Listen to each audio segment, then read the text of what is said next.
Hello મિત્રો, સ્વાગત છે તમારું આજના આપણા નવા વ્લોગમાં। તો કેમ છો તમે બધા? આઈ હોપ કે તમે બધા મજામાં જ હશો। આજના વ્લોગમાં આપણે આંકવાનું છે આપણી નારેલીમાં રોટાવેટર। તો તમે જોઈ શકો છો એટલામાં આપણે હાંકી નાખ્યું છે ને પાછું આપણે ચાલુ કરવાનું છે। તો આ ટ્રેક્ટરમાં આપણે એક આશે 380 એક પ્રોબ્લેમ છે, કેમ કે આ ટ્રેક્ટર એટલું દબાય જ છે। તો કોઈ પણ તમારી પાસે 380 હોય ને જો આ પ્રોબ્લેમ આવતો હોય તો કમેન્ટ કરજો કેમ દબાય છે એ, કેમ કે આ આપણે આમાં નોર્મલ કરીએ તો પણ દબાય છે। આનું રીઝન શું છે એ સમજાતું નથી। 1500 RPM ઉપર પણ આ દબાય છે। તો મેં 368 પણ હાંકેલું છે। તો 368 38 HP આવે છે તો પણ એ આના જેટલું નથી દબાતું।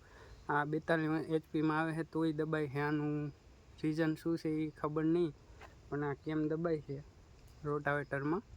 તો જે કોઈ ભાઈ 380 હોય તો જરીક કમેન્ટ કરજો કે તમારે પણ આ પ્રોબ્લેમ આવે છે આ 380માં, કેમ કે 368માં આપણે રિકાર્ડો એન્જિન આવે છે અને આમાં આપણે વોટર કૂલર આવે છે।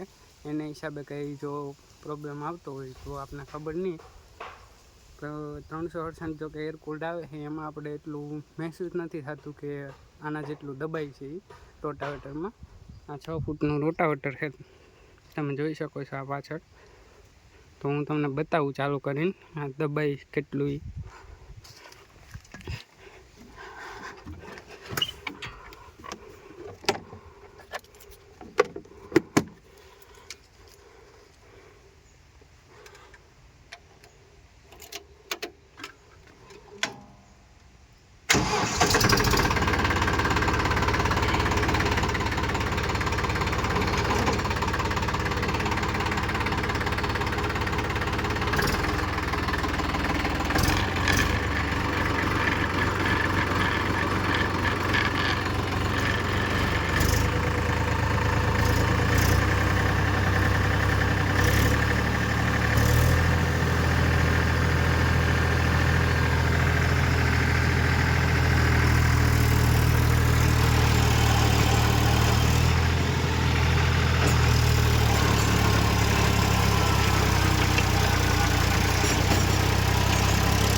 આપણે 1700 RPM ઉપર રાખેલું હતું તો પણ આ ડ્રોપ કરીને 12 RPM ડ્રોપ 12 RPM સુધીમાં હાલે છે। એટલા RPM ડ્રોપ કરે છે આપણે, સમથિંગ 5 RPM ડ્રોપ કરે છે।